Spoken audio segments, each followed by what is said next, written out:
Welcome to my webinar on organization, the fourth stage of spiritual unfoldment. Let's begin. So here's a picture of the Tarot Tableau, and it's one of the many arrangements of the 22 major arcana cards. At the top is the Fool. The remaining 21 cards are in 7 columns of 3 cards each. Each of the rows represents an attribute. The top row contains 7 principles or dominant mental states. The second row represents agencies or activities. And the bottom row, here you find the conditions or expressions of the principles of the upper row manifesting through the agencies of the middle row. Each of the 7 columns represents a level of spiritual unfoldment. From the left to the right, the columns represent bondage, awakening, revelation, organization, regeneration, realization, and cosmic consciousness, a great goal to have. Let's look at the fourth column, organization. We will cover the remaining 3 columns in the future. So far, we've covered the first 3 stages called bondage, awakening, and revelation. In this 4th stage of spiritual unfoldment called organization, we are concerned with corporeal intelligence, body consciousness, and the mental quality of the cell groups in your body. With the experience acquired through using meditation during the 3rd stage of unfoldment, you see the card to the left, the star, that was the final card in that column. In the stage using meditation, you realize that all phases of your consciousness are expressions of the mental quality that pervades all nature. Here in the 4th stage, you will become more concerned with the forms assumed by this universal mental activity as it flows through the various groups of cells that make up your body. So here we have the 3 keys concerned with organization. So what happens during this unfoldment and the specific activities involved may be discovered by looking at the keys of the 4th column. Here we have the Emperor, key 4, the active principle at the top of the column. Below him is Justice, key 11. This is the agency through which the active principle represented by the Emperor moves. And below Justice is the condition of organization. So here, this is represented by the Moon key, number 18. And we will begin our study of organization with a picture of the moon. In this stage, the seeker of light begins to learn the secret of right action. So we begin with the Hebrew letter associated with the moon key is 18. Moon key 18 is Kaf. It corresponds to the back of the head, where we find the medulla oblongata part of the brain. This letter is in the lower right-hand corner of the key. It's pictured there. This key is both a representation of organization and of sleep. On the Tree of Life, the moon key is called the corporeal intelligence. It is located between sphere 7, victory, which is green on the Tree of Life, look to your left there, and sphere 10, the kingdom, which is at the very bottom, and it's in 4 colors. So that's where this particular key is located on the Tree of Life. In the medulla oblongata are cell structures through which the subjective mind controls breathing, swallowing, and other automatic functions. And you'll see that down at the bottom of this little picture, the medulla oblongata, and then it goes to the pons and then the brain stem. So that's where it's located, back of your neck. In this part of the brain are the instruments that the life power has developed through evolution, whereby we may come in touch with ancient race memories. The medulla is also like a bridge between the objective and subjective modes of mental activity. We learn to control the breath, reestablishing self-control of the whole cell consciousness. Breathing exercises used to establish this self-control modify the action of the cells in the medulla, establishing in them new habits of action, and thus modify the habits of many groups of cells and other parts of the body. And this is done by impressing suggestions directly upon the cells of the medulla. And much may be accomplished doing this. So now you get an idea of why you do breath control. When learning rhythmic breathing, hold in mind the idea of the cleansing office of the breath. Formulate a clear-cut suggestion addressed directly to the cells of the medulla. Progress is certain to be made more rapidly. Speak to the cells as you would an intelligent animal that you are trying to train. They will respond to kind but firm commands created by the objective mind. And the sample I'm showing you is a rhythmic breathing practice you can learn in yoga. The sight center is also found in the back of the head. It is active in ordinary vision. In addition, all visual imagination is dependent upon the cells of this part of the brain. To improve ordinary vision and to develop a more definite power of visual imagery, it is most useful to stimulate these cells directly by suggestion. And on your left, I gave you a little copy of the brain and the regions of the brain. And this is kind of a neat picture because it shows a little eye or tongue, etc., for various parts of the brain. So you can get some idea.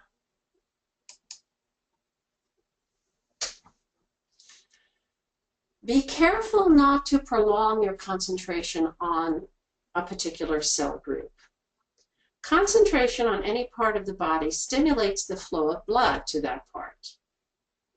Overdoing it brings congestion. Long concentration is not needed. The cells are centers of consciousness. They are not things, but living beings. The kind of consciousness they have is always amenable to the control of your objective mind.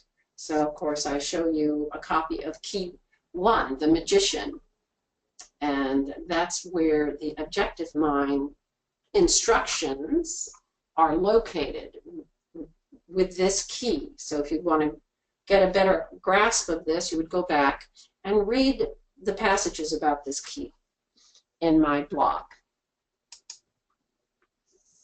Here we have the law of suggestion.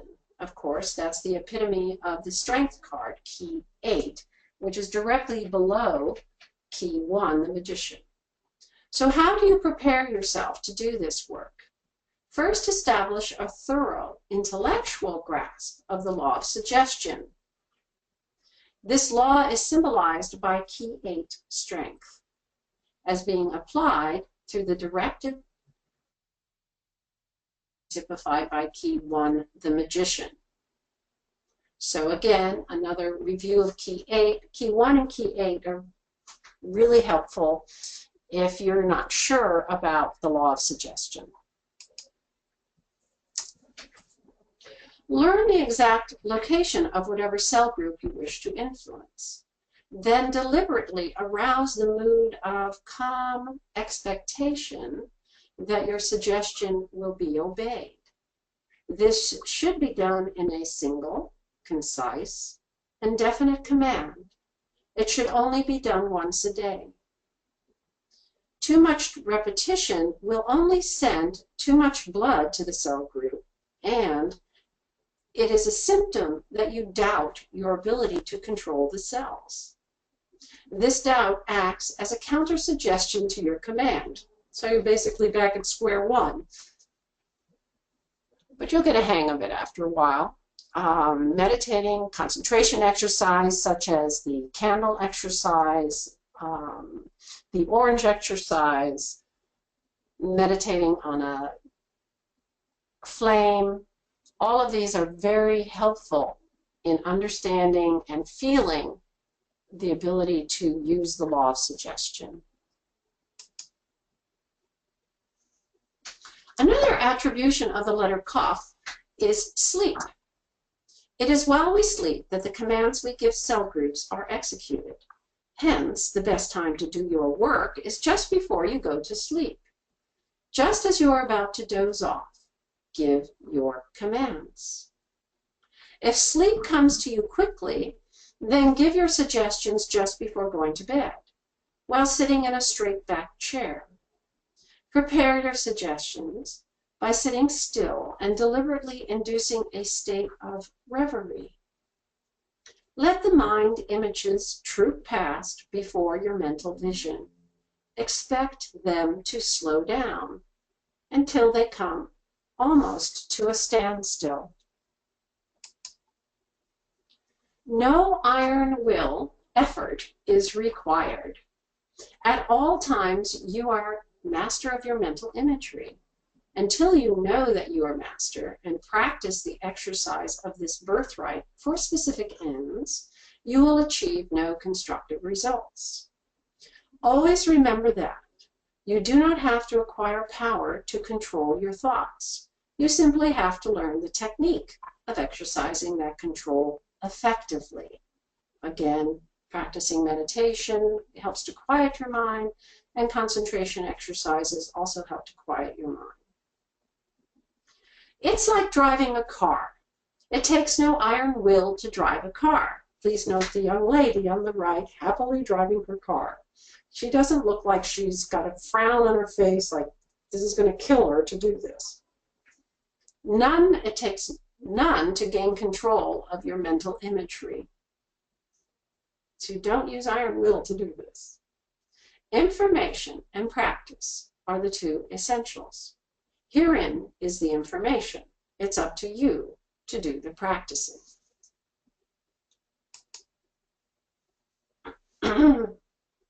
Attention. By merely expecting your mental images to slow down, you are doing exactly what is needed to make them seem to go slower and slower, until a single image seems to stay a long time before your gaze. What really happens is that a single image is being reproduced over and over again. The stream of consciousness flows on, but you seem to be holding the thought because the image does not change form. It is the effect that Patanjali had in mind when he wrote, "The binding at the perceiving consciousness to a certain region is attention." So that binding is attention. Learn to place your attention. Again, you're reminded of the Magician card, and a review of that card is always helpful. The fourth stage of spiritual unfoldment is corporeal intelligence, or body consciousness. As a beginner to this process, it is better and safer to think of the medulla as the office of the subjective mind. It can be depended upon to carry out whatever instructions you give. The subconscious mind knows, far better than you do, just what groups of cells in your body are doing each specific kind of work.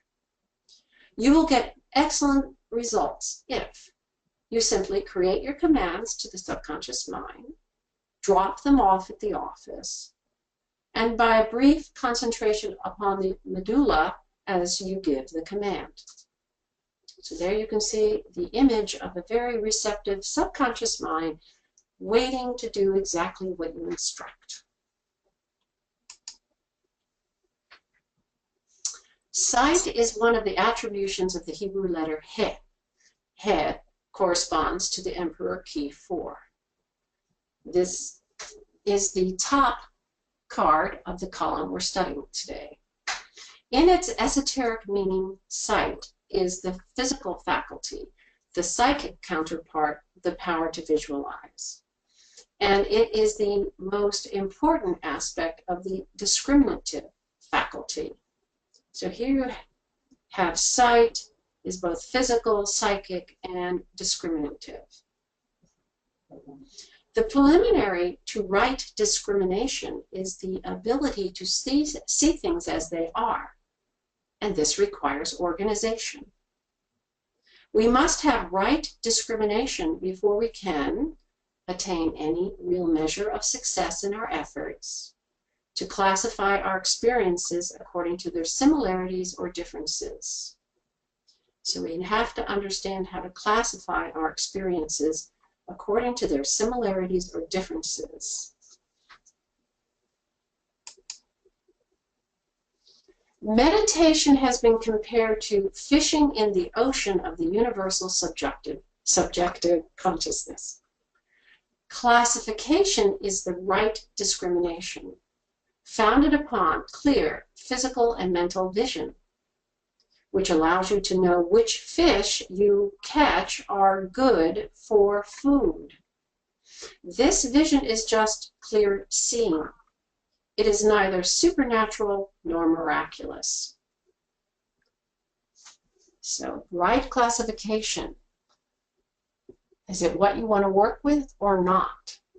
Sometimes I've mentioned in the past about discrimination is like holding a sword and you put it in front of you, point down, and then you turn yourself 360 degrees and you cut out the part of the planet you want to work on and let the rest of it for another lifetime.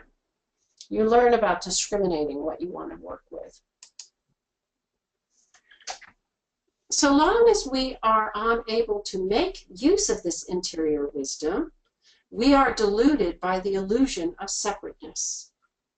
As we pass through the third stage of unfoldment, the light began to shine through us. So that's the stage we covered last month. Jesus said that he judged nothing of himself, that all his decisions were based on the instruction of the Father. What he did, he promised that we would do, to distinguish truth from error once we have grown sufficiently ripe. And to be ripened is to be moving along the path of unfoldment. By directing our attention to the sight center, fully expecting that it will be an effective instrument for the objective consciousness of the life power, you will begin to exercise clear vision. Our aim is to apply cosmic laws that may bring about a quicker ripening of your spiritual awareness. This demands patience and courage. More than anything else, persistent practice on your part, daily practice, daily retrospection before retiring at night. And I covered retrospection in the past. It's a point at night before you go to bed where you look at your day. Now, we're not going to make a big thing of it. You'll look at your day and go through a few instances, and you'll say to yourself, oh, I like that, I'll keep that. Oh, that was pretty stupid on my part. You can have that, God. I don't want that. And you sort out. You discriminate. You sort out the things that you want to keep and the rest can just go to oblivion, and then you fall asleep. So, daily practice, daily retrospection at night. By this, we may advance more rapidly through intelligent cooperation with the life power's method of self-expression. And that's understanding its method of self-expression. The tree of the living ones, also known as the tree of life. It represents the 32 paths of wisdom. aspects of universal consciousness, which are part of your mental equipment. And I picked up this copy of the tree. It's from Builders of the Addendum. And it's a wonderful demonstration of this system. So the Tree of Life is made up of the 10 sephira, you see the 10 circles, or emanations of light, and the 22 tarot cards, which join the 10. You may be able to, it's a little fuzzy, but you can see the cards in between each one of the spheres. The one that is intensified in this fourth stage of unfoldment is the constituting intelligence, represented by key 4, the Emperor. Part of our practice is to continually remind ourselves that the constructive and regulative tendency of the life power is an immediate presence in our daily lives. The life power knows itself perfectly. The Emperor is seated on his throne in Aries. The ram represents Aries. Note the ram on his throne. The part of the body ruled by Aries is the brain. The human body is the temple of the life power. In the brain is the throne of the mode of universal consciousness, which constitutes creation in the darkness of the world. The world is the microcosm, and of course mankind is the microcosm. So this is the top key. This is the top key of these 3 keys in this column. Man and its darkness is the inertia, or the tamas quality of the physical organism. Tamas is a Hindu term for the same thing. This constituting intelligence enthroned in the brain is one with the power which makes everything in the universe what it is. That power works always to establish, in the realm of name and form, an image of the perfect balance and symmetry of the inner life.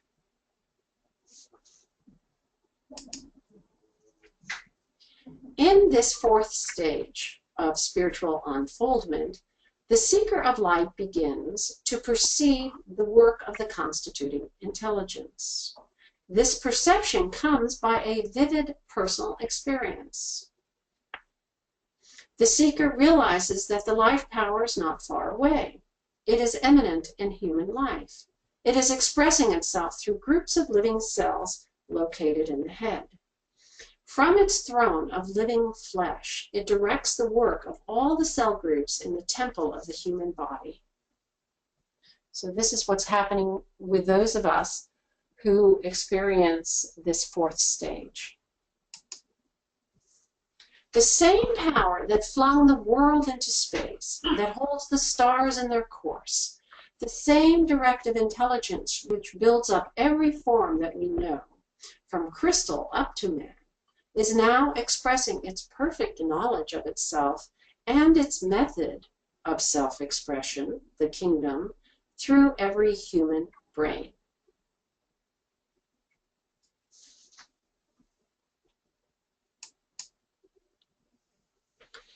The raising of the level of self-consciousness is very gradual. The change it brings about may be likened to what happens when a stream of clear water is poured into a tank of dirty water. If there is an outlet for the dirty water, a time will come when all the water in the tank is clean. The natural processes of elimination are like the outlet for the dirty water.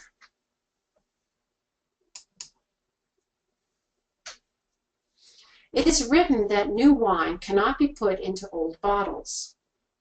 This means that cells which have embodied the old error consciousness cannot contain the new truth consciousness. Some cells can be raised in consciousness without being destroyed. Many are actually killed by this change in thought. Some die because they are no longer used. Others perish in the fire of the new order of knowing. So this is a long process that every person goes through.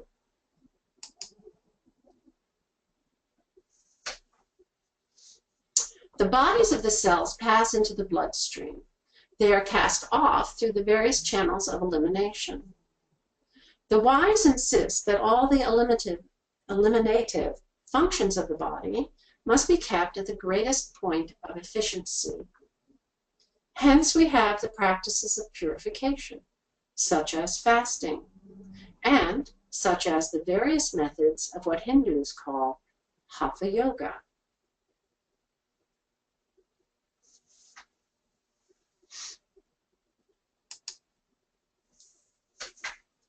So this is the Sword of Justice, the second card in this column. The Sword of Justice on key 11 symbolizes at once the cutting off of the mind images of error, the destruction of the cells embodying these mind images. Yet this killing of the useless cells is not done all at once. Hence, justice carries her scale. The dirty water must not run out faster than the pure water flows in, else the tank will be emptied. Not a good state to be in. Yeah, death ensues. Okay, so to pull up the tares before the crop of wheat is ripe is to run the risk of destroying the crop along with the weeds. So you may have heard of that passage in the Bible, in the New Testament. You can avoid this danger by surrendering the whole work to the one self. When you begin to really understand what the real presence of the constituting intelligence means, you will be rid of the impatience that leads to wasteful hurry and overstrain. So I'll repeat that. When you begin to really understand what the real presence of the constituting intelligence means, you will be rid of the impatience that leads to wasteful hurry and overstrain. The life power knows just what to do.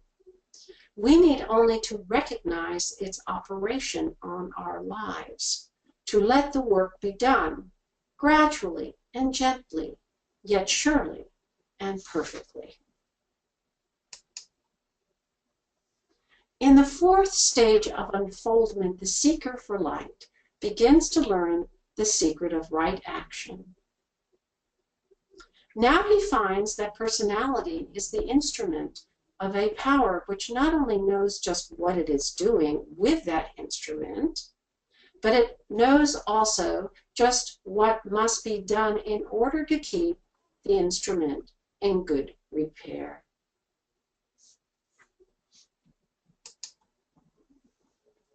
As we move along the path, we better understand that the secret of right action is the giving up of all attachments to results. Attachment is the desire to see a particular manifestation of name and form. It is a phase of the delusion of separateness. I'll repeat that. Attachment is the desire to see a particular manifestation of name and form, and this is a phase of the delusion of separateness. Therefore, just do whatever comes to hand, with no thought but that the doing shall be your very best. That is the secret of right action. And I like this picture of the young ladies. Though they're competing, they're also good friends. And they each, I'm sure, all of them have done their very best. In this, the plan-making power of the life power begins to find personal expression. Specific images enter our field of mental vision.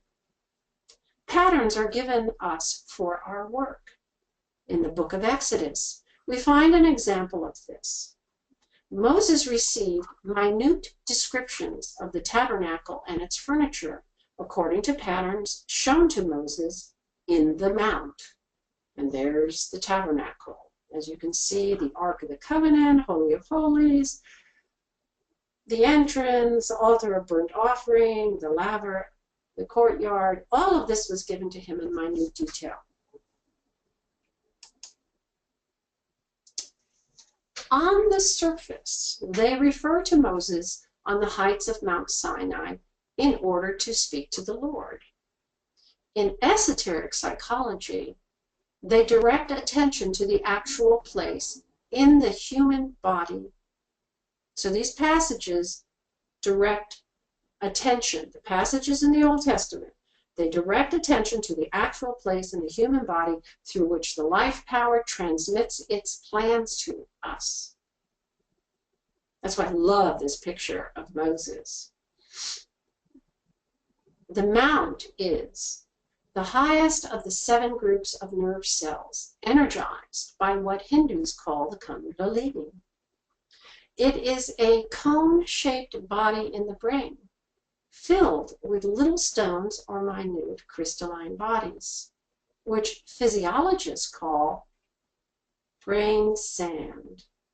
You can go on Google and Google brain sand and find it there. Sand always reminds me of 40 years in the desert.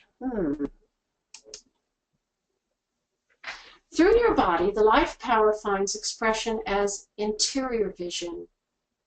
Here it shows us, step by step, what lies ahead of us on the journey along the path, which leads upwards from the plane of sense life and third dimensional consciousness to the height above and beyond. As we approach the mountain peak, we shall see as a whole what now we see only in part. And here you have key 18, the moon, which is the results of the working of the emperor through justice.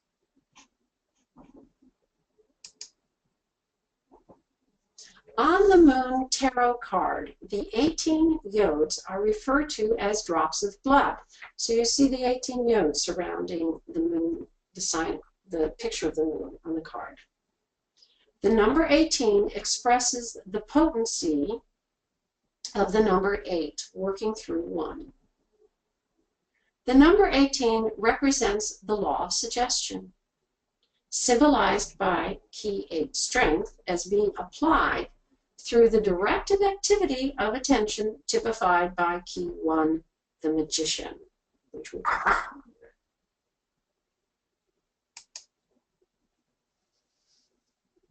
The powers of subconsciousness are developed as actual physical structure through changes in blood chemistry.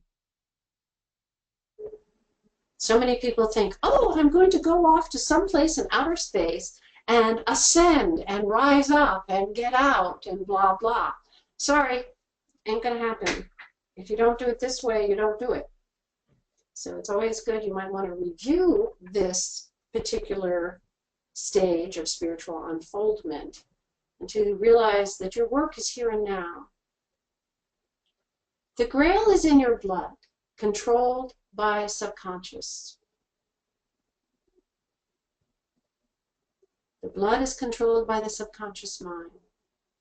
The body is built from elements contained in the bloodstream.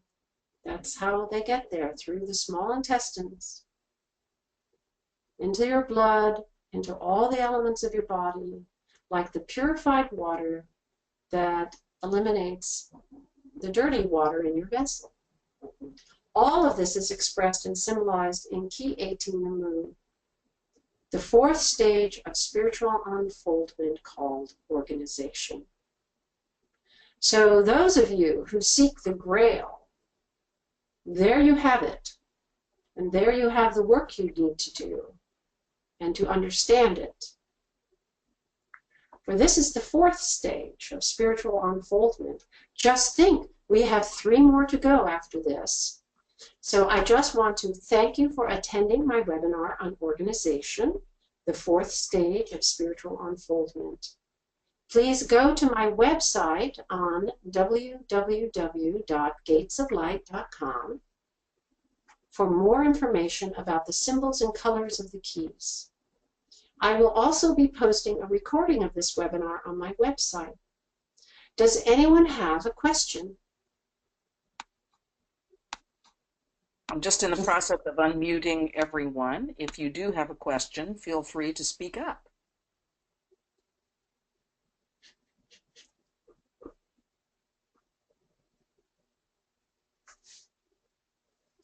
I know this is a lot of information for all of you. But it appears that there is actually a way to do this, to find the Grail and to purify yourself, and to do it slowly and patiently and quietly. And then you stop looking for goals and the end point and start just living your day, each day at a time. This also brings you to a state of great power and realization of who you are.